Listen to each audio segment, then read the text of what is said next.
ಜಿಲ್ಲೆಯಲ್ಲಿ ಮುಂಗಾರು ಹಂಗಾಮಿನಲ್ಲಿ ವಾಡಿಕೆಗಿಂತ ಕಡಿಮೆ ಮಳೆಯಾಗಿದ್ದು, ಗ್ರಾಮೀಣ ಪ್ರದೇಶಗಳಲ್ಲಿ ಕುಡಿಯುವ ನೀರಿನ ಸಮಸ್ಯೆ ಆಗದಂತೆ ಅಧಿಕಾರಿಗಳು ಕ್ರಮವನ್ನ ಕೈಗೊಳ್ಳಬೇಕು ಎಂದು ಸಂಪುಟ ದರ್ಜೆ ಸಚಿವರಾದ ಸಂತೋಷ್ ಎಸ್ ಲಾಡ್ ಅವರು ತಿಳಿಸಿದರು.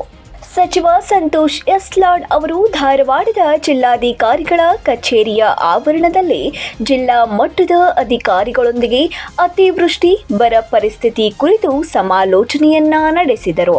ಜಿಲ್ಲೆಯಲ್ಲಿ ಮಳೆಯ ಕೊರತೆಯಾಗಿದ್ದು, ಪರ್ಯಾಯ ಕ್ರಮಗಳು, ಜಾನುವಾರುಗಳಿಗೆ ಮೇವಿನ ಪೂರೈಕೆ, ಕುಡಿಯುವ ನೀರು ಒದಗಿಸಲು ಕೈಗೊಳ್ಳಬೇಕಾದ ಕ್ರಮಗಳ ಬಗ್ಗೆ ಅಧಿಕಾರಿಗಳೊಂದಿಗೆ ಚರ್ಚೆಯನ್ನ ನಡೆಸಿದರು. 3 ದಿನಗಳ ಕಾಲ ಜಿಲ್ಲೆಯಲ್ಲಿ ಬರ ಪರಿಸ್ಥಿತಿ ಎದುರಿಸುತ್ತಿರುವ ಗ್ರಾಮಗಳಿಗೆ ಭೇಟಿ ನೀಡಲಾಗುವುದು.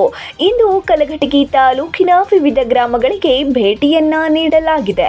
ನಾಳೆ ನವಲಗುಂದ, ಅಣ್ಣಿಗೇರಿ ಹಾಗೂ ಕುಂದಗೋಳ ತಾಲೂಕುಗಳ ವಿವಿಧ ಗ್ರಾಮಗಳಿಗೆ ಭೇಟಿಯನ್ನ ನೀಡಲಾಗುವುದು. ನಂತರ ಆಗಸ್ಟ್ 7ರಂದು ಅಳ್ನಾವರ ತಾಲೂಕಿನ ಗ್ರಾಮಗಳಿಗೆ ಭೇಟಿಯನ್ನ ನೀಡಿ ಅಲ್ಲಿನ ಬರ ಪರಿಸ್ಥಿತಿಯ ಬಗ್ಗೆ ಮಾಹಿತಿಯನ್ನ ಪಡೆಯಲಾಗುವುದು ಎಂದು ತಿಳಿಸಿದರು. ಸಭೆಯಲ್ಲಿ ಜಿಲ್ಲಾಧಿಕಾರಿ ಶ್ರೀಮತಿ ಸ್ನೇಹಲ್ ಆರ್, ಜಿಲ್ಲಾ ಪಂಚಾಯಿತಿ ಮುಖ್ಯ ಕಾರ್ಯನಿರ್ವಹಣಾಧಿಕಾರಿ ಭುವನೇಶ್ ಪಾಟೀಲ್, ಪೊಲೀಸ್ ವರಿಷ್ಠಾಧಿಕಾರಿ ಗುಂಜನ್ ಆರ್ಯ, ಅಪರ ಜಿಲ್ಲಾಧಿಕಾರಿ ಶ್ರೀಮತಿ ಗೀತಾ ಸಿಡಿ, ವಿವಿಧ ಇಲಾಖೆಗಳ ಹಿರಿಯ ಅಧಿಕಾರಿಗಳು ಉಪಸ್ಥಿತರಿದ್ದರು. 9 ಲೈವ್ ನ್ಯೂಸ್, ಧಾರವಾಡ.